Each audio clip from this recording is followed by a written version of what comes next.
tahu cara bagaimana Tuhan pelihara kita. Cara yang pertama, situasi apapun yang sulit, kita perlu firman rema, firman profetik disampaikan. Itu nggak pernah gagal, saudara. Nggak pernah gagal.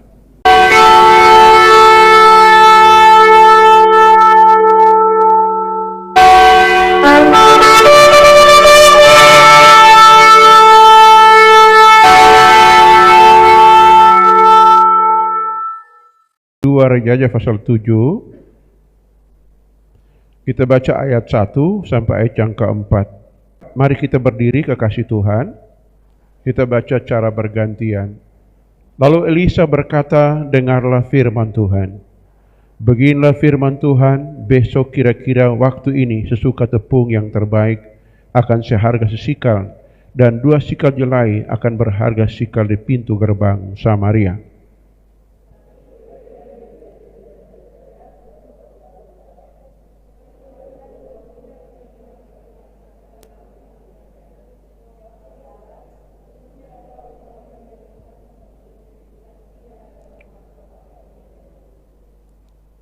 Empat orang yang sakit kusta ada di depan pintu gerbang. Berkata seorang kepada yang lain, mengapa kita duduk-duduk di sini sampai mati?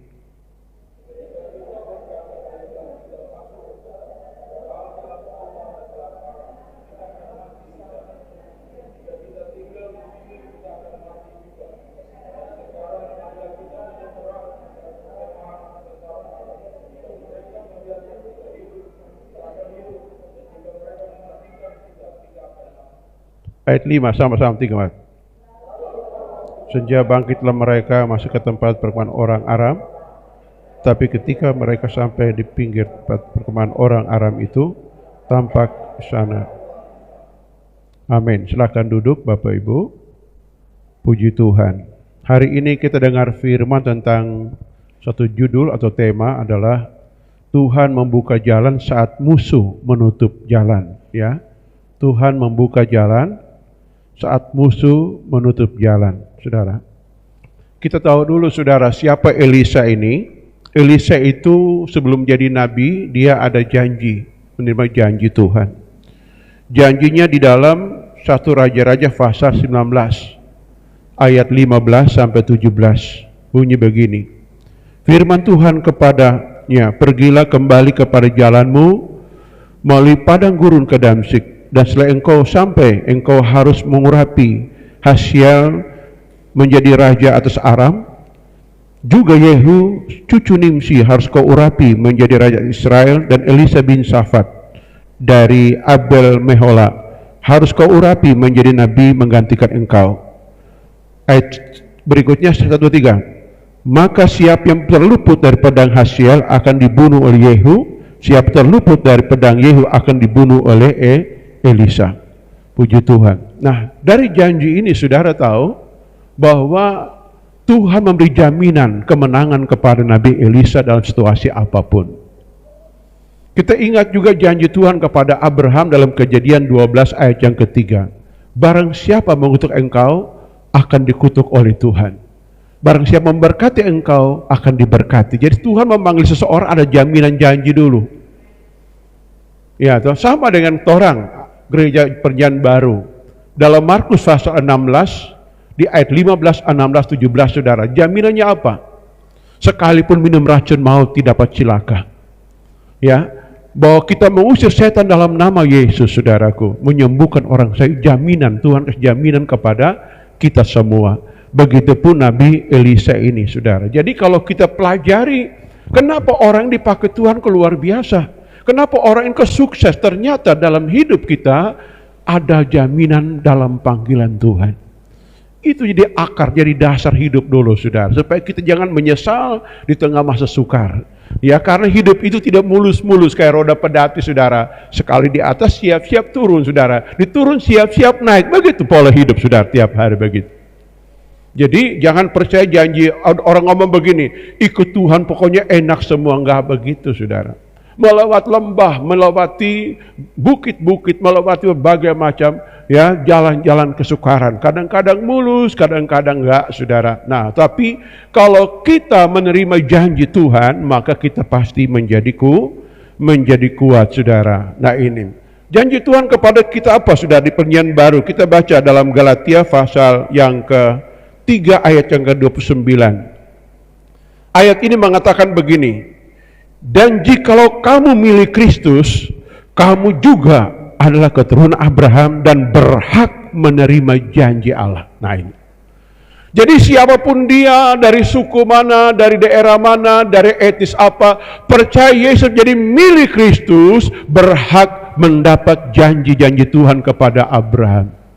Janji Tuhan Abraham bukan saja mendapat perlindungan tadi, saudara, tapi Tuhan menyediakan domba, Allah Jehovah Jireh, ya, Tuhan memberi hikmat, memberi kemenangan kepada Abraham. Semua janji itu kita juga berhak menerimanya. Saudara percaya?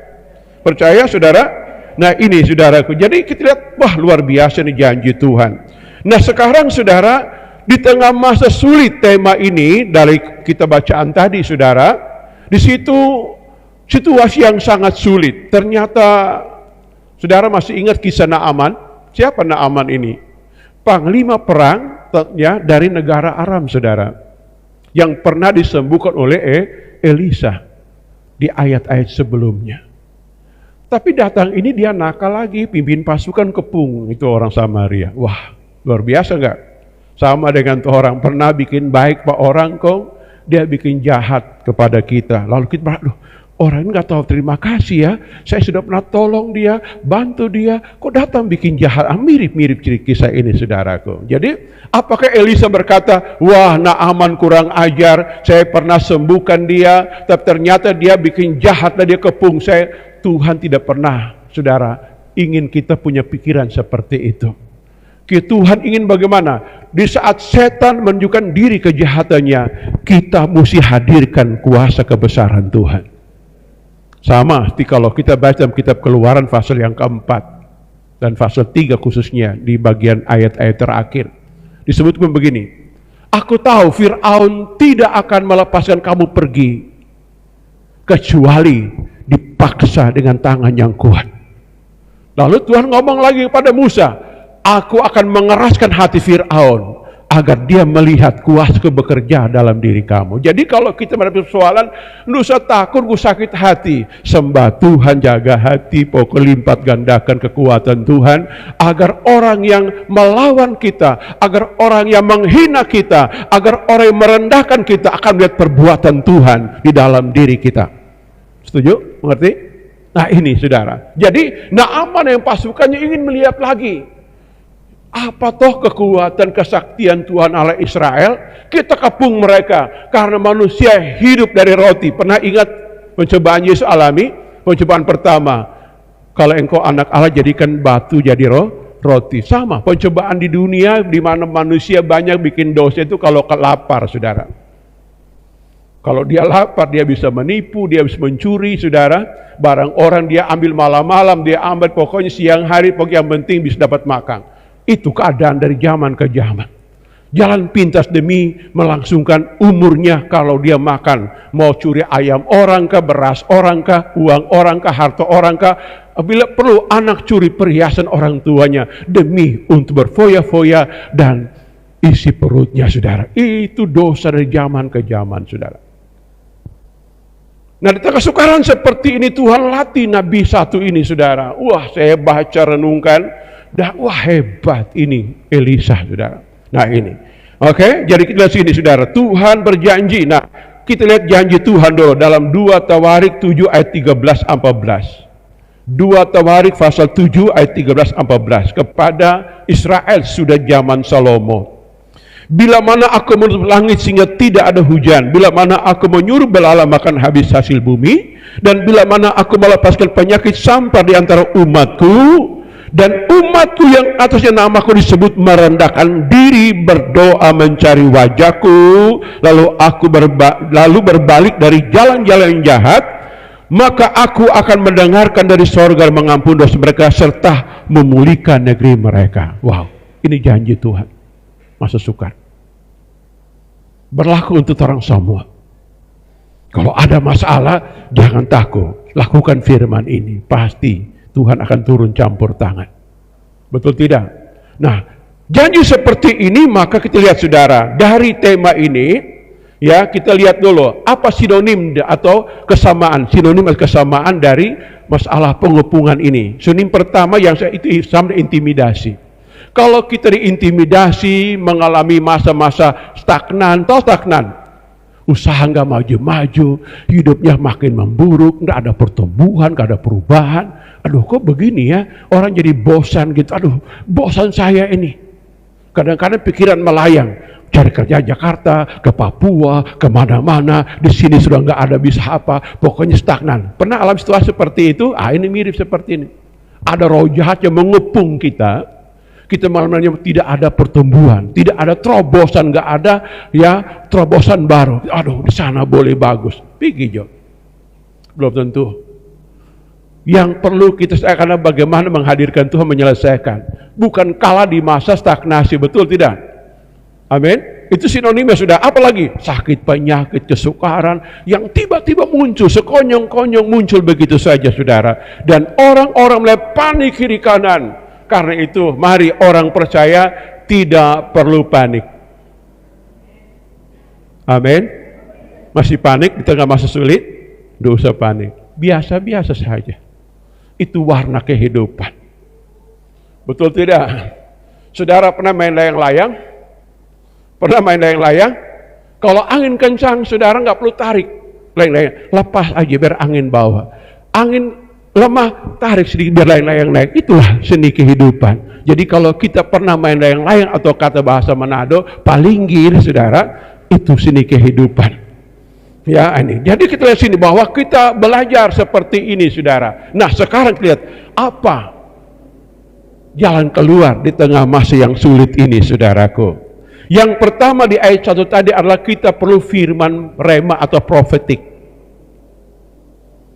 Ada firman logos, namanya Alkitab, tertulis dari zaman ke zaman, sudah ada. Sekarang zaman akhir, zaman modern, zaman canggih, aplikasi Alkitab banyak sekali modelnya. Tinggal di download di Play Store, saudara. Banyak, saudara, modelnya. Sehingga kita nggak perlu bawa kitab tebal-tebal, perlu HP kecil saja sudah ada Alkitab di dalam. Itu namanya logos, janji Tuhan. Dari zaman ke zaman ada di situ. Tetapi setelah situasi sulit, saudara, kita perlu firman rema. Ayat 1, tunjukkan kembali. Ayat 1 disebutkan begini. Elisa menyampaikan firman Tuhan. Apa firman Tuhan Elisa sampaikan? Kita lihat, saudara. Lalu berkata Elisa, dengarlah firman Tuhan. Perhatikan kata, dengarlah firman Tuhan. Itu menggambarkan semua kayak ibadah. Dengarlah firman Tuhan. Itu kata maklumat dari sorga. Dengarlah firman Tuhan. Lalu perhatikan, demikianlah, beginilah firman Tuhan. Besok kira-kira pada waktu ini, sesukat tepung yang terbaik akan berharga sesikal, dan 2 sukat jelai akan berharga sesikal di pintu gerbang Samaria. Ini deklarasi pengumuman firman dari sorga. Saudara lihat, saudara kasih, dalam Yohanes 1 ayat 1 sampai 3 firman Tuhan berkata begini. Pada mulanya adalah firman. Firman itu bersama-sama dengan Allah, dan firman itu adalah tidak ada sesuatu pun yang terjadi kecuali firman itu menciptakan. Jadi kalau firman rema diucapkan atau disampaikan keluar dari mulut siapapun, itu akan terjadi. Jangankan firman rema lewat mulut manusia. Tuhan pernah pakai hewan loh menyampaikan firman. Saudara pernah baca kisah Bileam? Bileam itu nakal, saudara. Seorang nabi yang disuap oleh raja yang tidak mengenal Tuhan.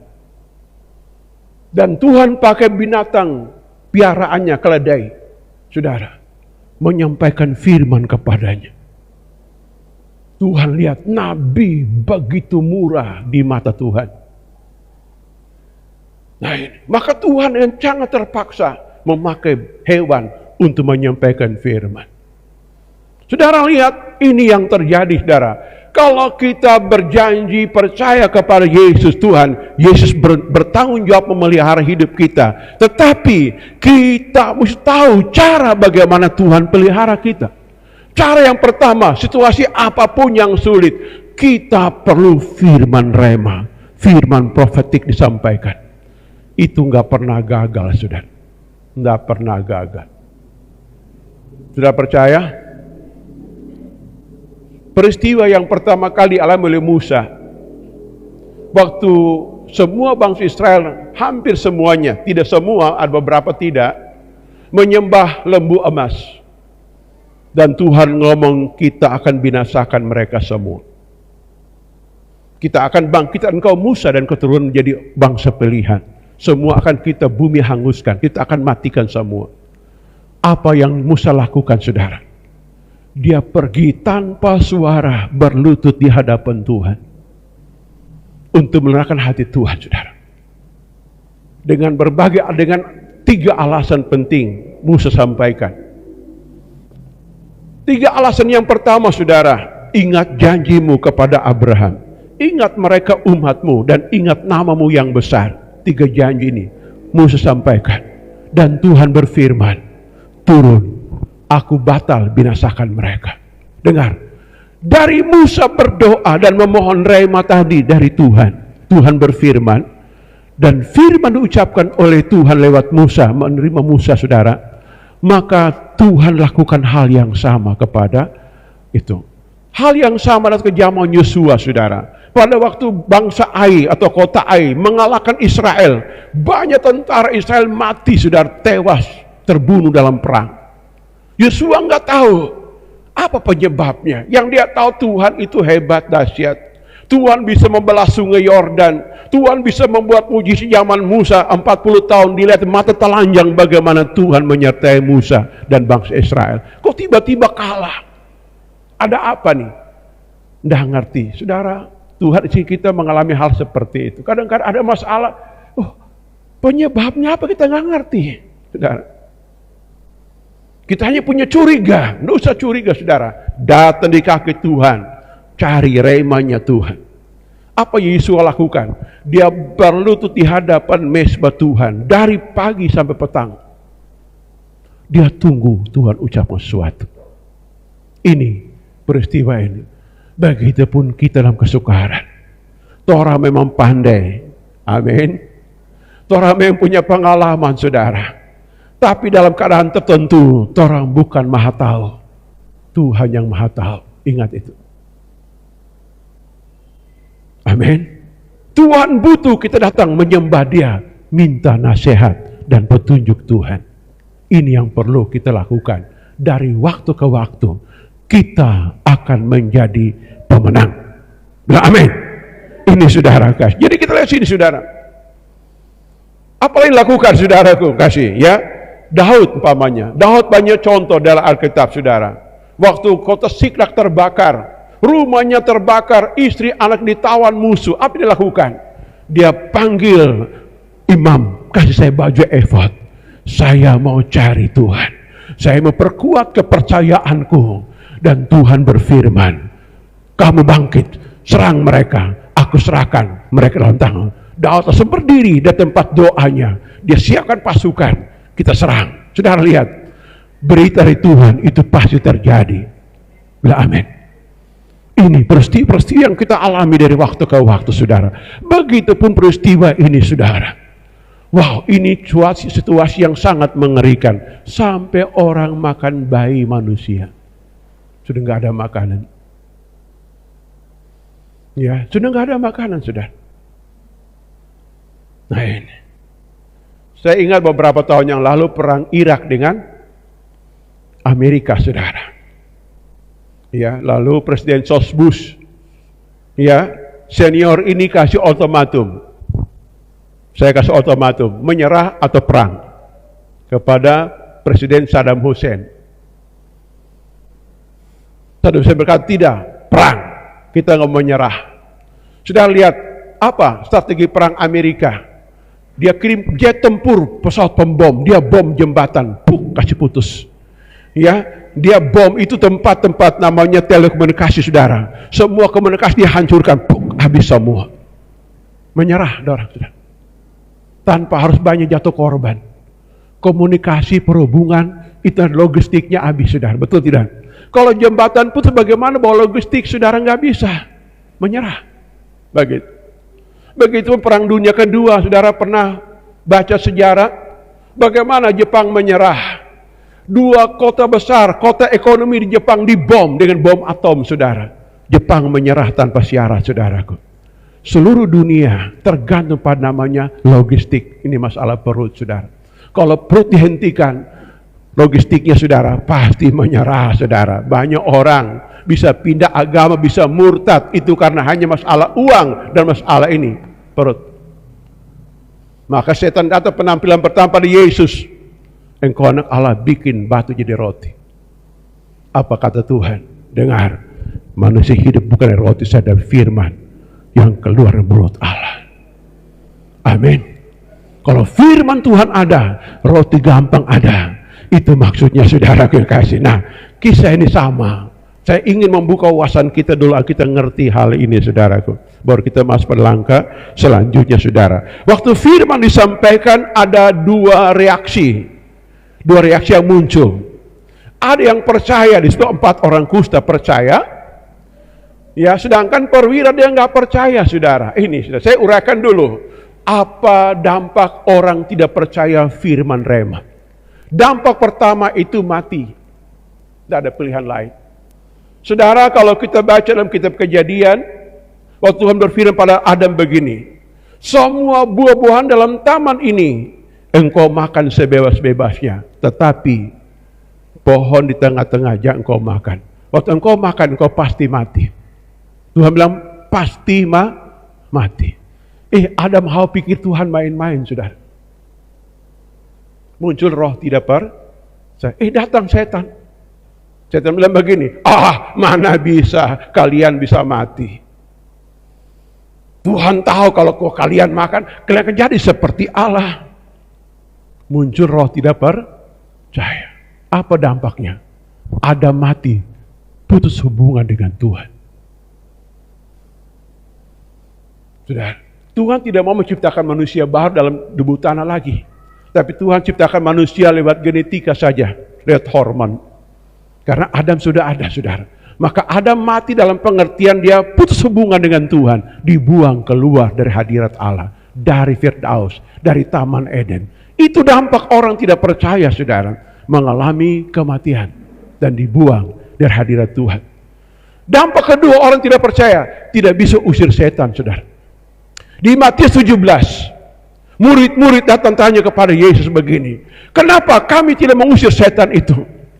Karena kalian kurang percaya. Dengar, kalau kita kurang percaya atau tidak percaya firman Tuhan, setan halus pun terang nggak bisa usir. Nggak usah setan besar-besar, setan sakit hati jo. Orang sakit hati berkepanjangan, terus begini. Ingat jengkel, ingat marah, ingat balas, ingat dendam, begitu aja, terus. Setan cuma halus, kerja di mana? Di perasaan doang, saudaraku. Kenapa nggak bisa keluar setan? Karena nggak percaya. Ikut ibadah ya, yang penting formalitas, main-main sambil otak-atik HP dan sebagainya. Waduh, saudara, kadar iman nggak ada, bagaimana usir setan? Nggak bisa, saudara. Yang ketiga, saudara, dampak orang yang tidak percaya firman Tuhan. Dengar baik, saya catat di sini, saudara, kasih disebutkan bahwa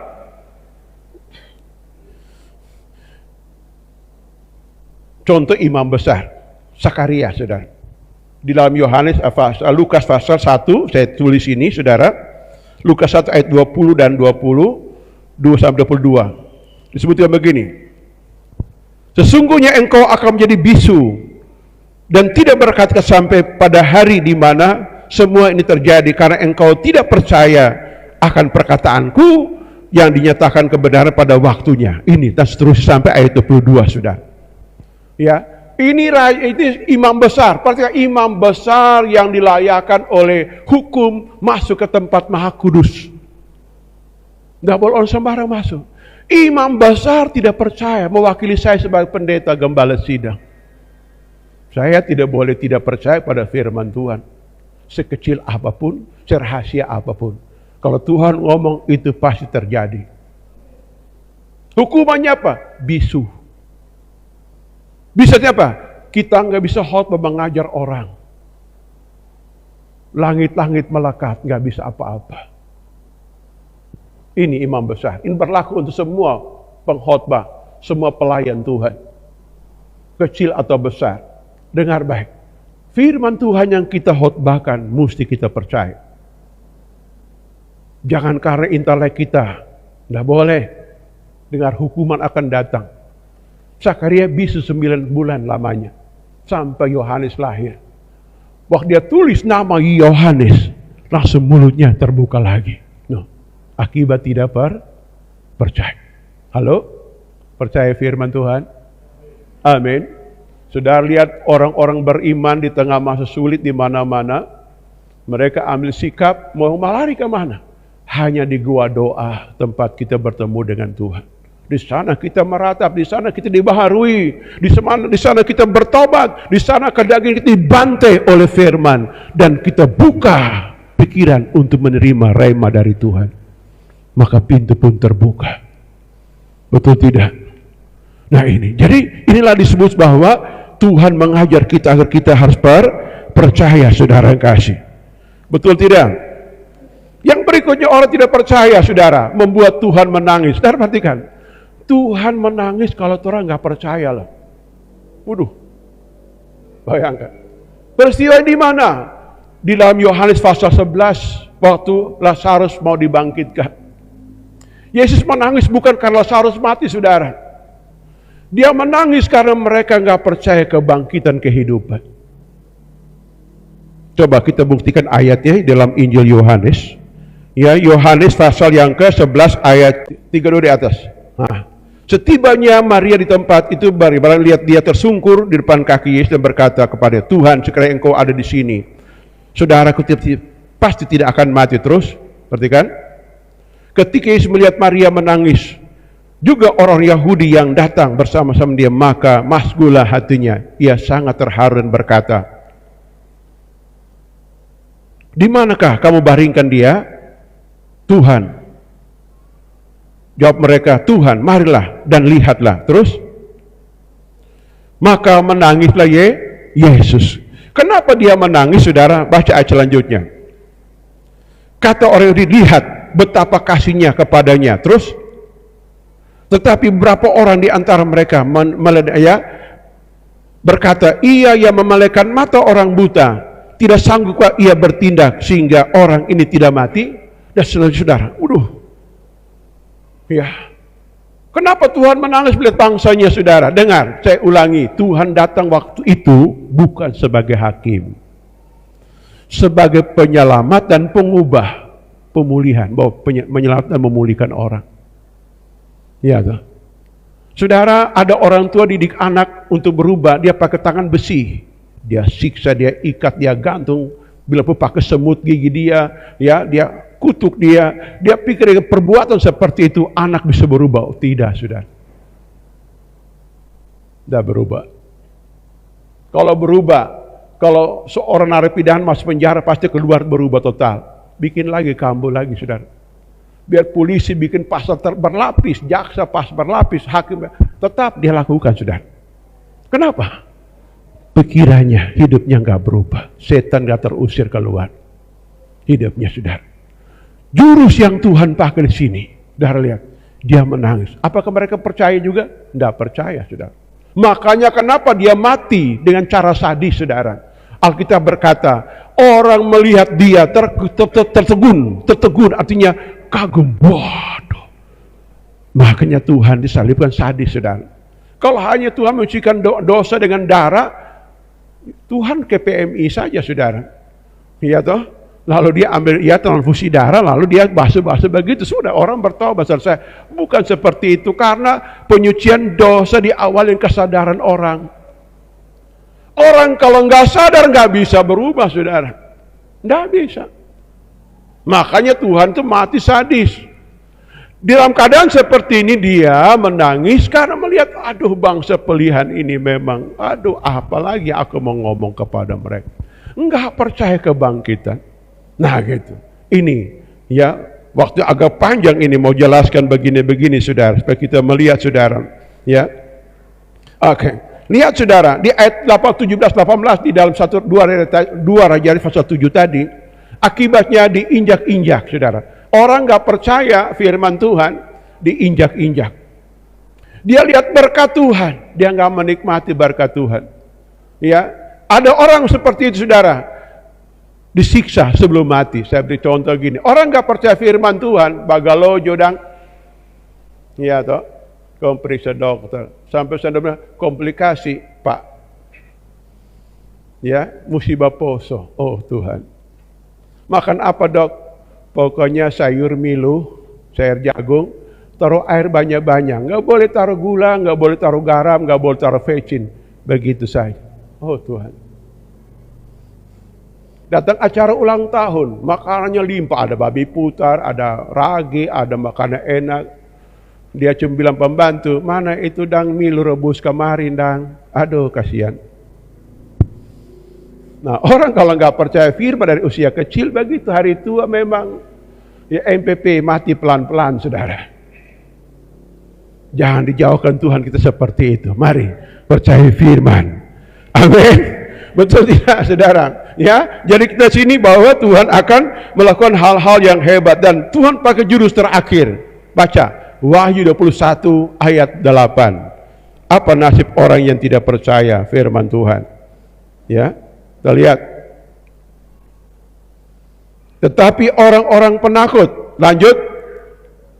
Orang-orang tidak percaya, orang-orang keji, orang-orang pembunuh, orang-orang sundal, tukang-tukang sihir, penyembah berhala, dan semua pendusta, mereka akan mendapat bagian mereka dalam lautan api yang menyala-nyala dan belerang. Inilah kematian yang kedua.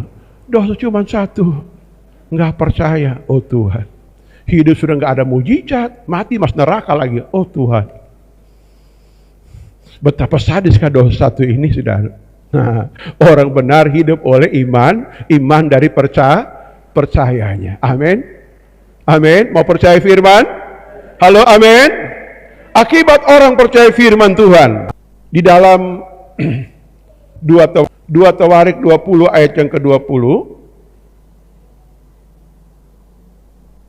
Keesokan hari pagi-pagi mereka menuju pada Tekoa ketika mereka hendak, "Hai Yehuda penduduk Yerusalem, percayalah kepada Tuhan Allahmu, kamu akan teguh, dan percayalah kepada nabi-nabinya, kamu akan berhasil." Cuma percaya, kok susah apa saudara? Betul tidak?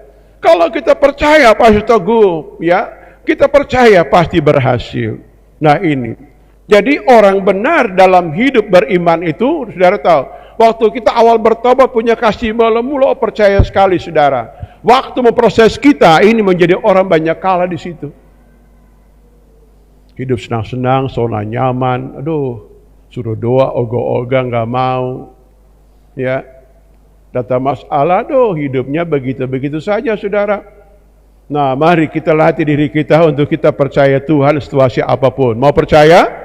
Amin. Pasti berhasil, saudara. Jadi kita lihat yang pertama tadi adalah firman disampaikan, yang kedua mesti percaya. Yang ketiga tidak boleh kita tidak percaya, mesti percaya. Yang keempat, saudara, yang keempat sekarang kita bertindak dengan sehati. Ayat 4 tadi, tunjukkan ulang di 2 Raja 7 ayat 4.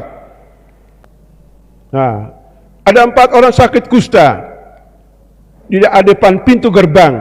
Berkatalah seorang kepada yang lain, "Mengapa kita duduk sampai mati?" Nah, kalimat ini menggambarkan begini, kalau kita bandingkan dengan Kisah Rasul pasal 4, gereja mula-mula mendapat intimidasi, saudara. Mereka kumpul sama-sama dan doa di hadapan Tuhan. Di Perjanjian Lama, saudara lihat firman rema disampaikan seorang nabi dan itu pasti terjadi. Yang melakukan firman Tuhan, itu yang berhasil.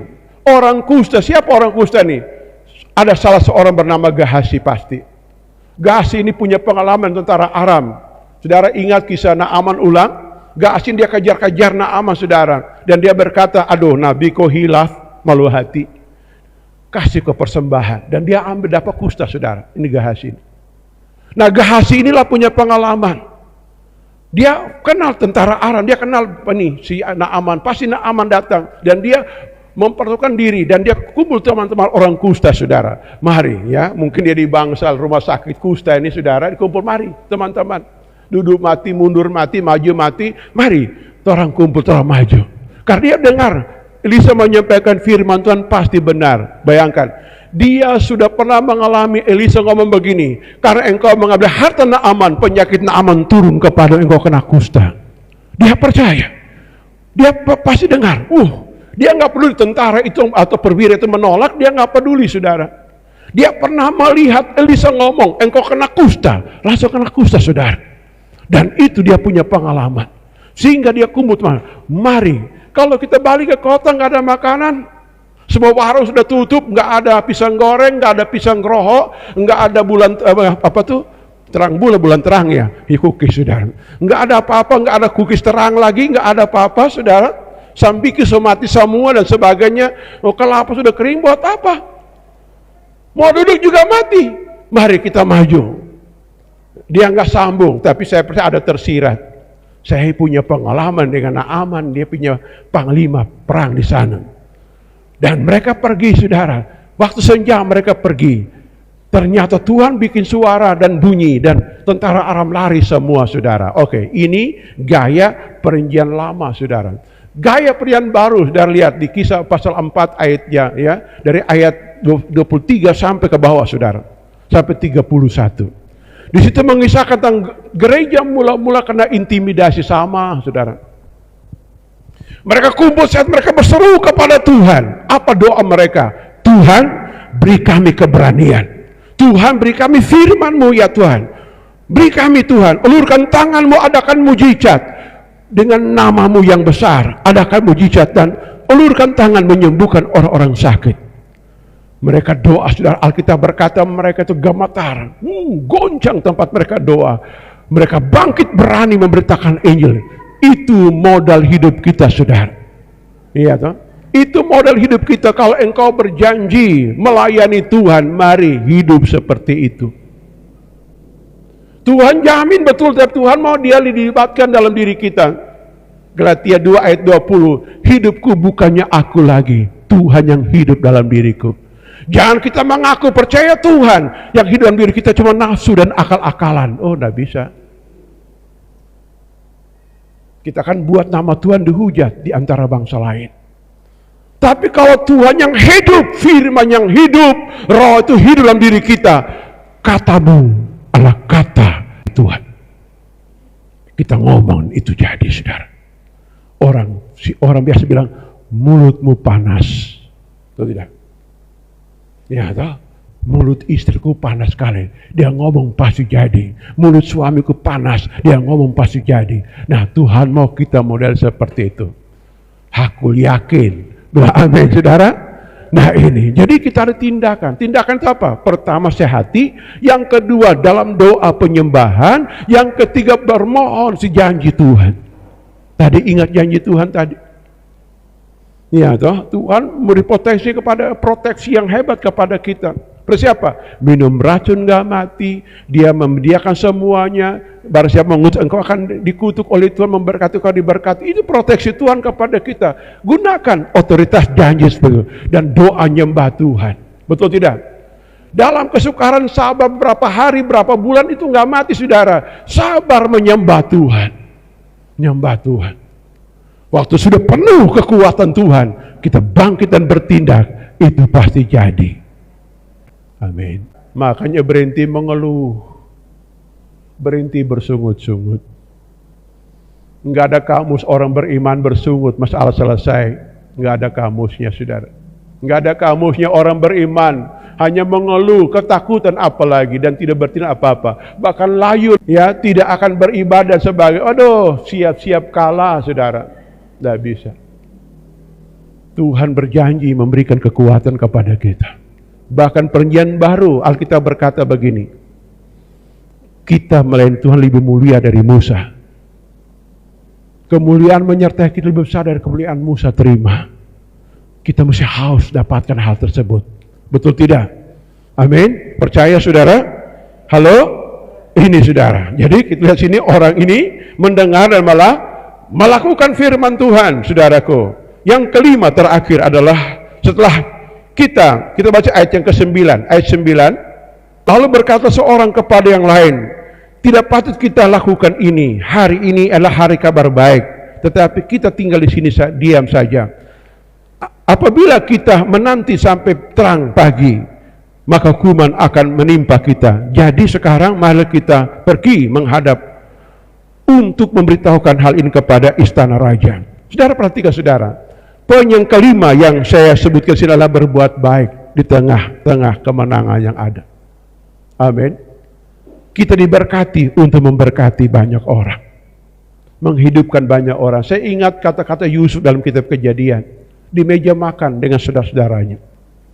Kamu meraka-raka hal yang sia-sia tentang aku, tapi Tuhan mengutus aku untuk menghidupkan kamu di masa sulit. Melihat jalan kepahitan, duri dan onak Yusuf lewati, saudara. Dia menang dan dia beri nama anaknya Manasye. Dia berkata, Tuhan buat aku lupa terhadap masa sulitku. Apa manifestasinya, saudara? Di meja makan dengan menangis remuk hati, dia berkata, saya ingat masa lalu. Orang menang bilang, sudah Jo, Tuhan membawa aku ke sini untuk menghidupkan kamu.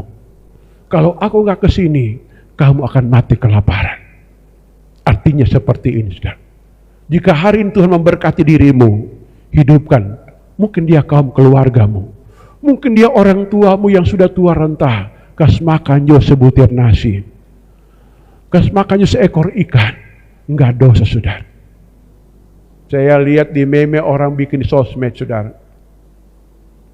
Ribuan anak bebek dihidupkan seekor induk bebek, tapi anak bebek mungkin tidak bisa hidupkan seekor induknya. Itu meme orang dunia, saudara. Mari hidup kita menghidupkan orang lain. Ingat pepatah toko besar Sulawesi Utara, Cito Tumo Tumuto. Hidup itu menghidupkan orang lain.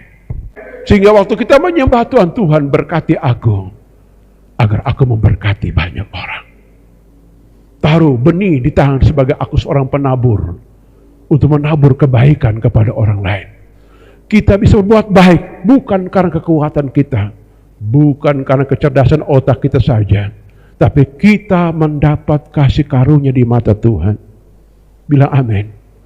Mungkin pernah Tara menangis, menderita, hele makan susah, sakit-sakitan lagi. Momentum Tuhan bangkitkan saudara, kayak orang kusta ini, saudara.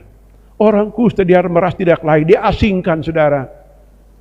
Tapi dia bisa berbuat baik. Artinya begini, penderitaan kita kemarin, kekurangan kita lalu tidak jadi ukuran hari ini. Hari ini kalau kita mendapat anugerah dari Tuhan, ingat, Tuhan pakai engkau menghidupkan, terutama garis turunanmu. Hidupkan mereka. Amin. Hidupkan mereka. Ya, jangan kita hina mereka. Mungkin mereka orang jahat, masih pemabuk mungkin. Siapa tahu waktu dia makan nasi di depanmu, dia akan sadar berkata, maaf nih kak, saya dulu hina kamu. Kau waktu bertobat, saya hina kamu, agama pakai tangan, agama pamanangis. Sekarang ampuni ya, ampuni aku. Dia bertobat, saudara. Baca enggak 1 Petrus pasal 3 tentang bagaimana seorang istri memenangkan suaminya. Firman Tuhan menasihatkan, jangan menangkan suami dengan kata-kata, dengan perbuatan baik. Dia akan melihat perbuatan baik itu. Artinya bahwa Tuhan ingin mengajar kita di tengah masa sulit. Itu bukan kiamat itu datang, tidak. Itu kesempatan Tuhan mempromosi hidup kita kembali. Kita pun demikian. Kalau Tuhan pernah didik kita keras, nggak punya apa-apa, nggak punya doi, saudara.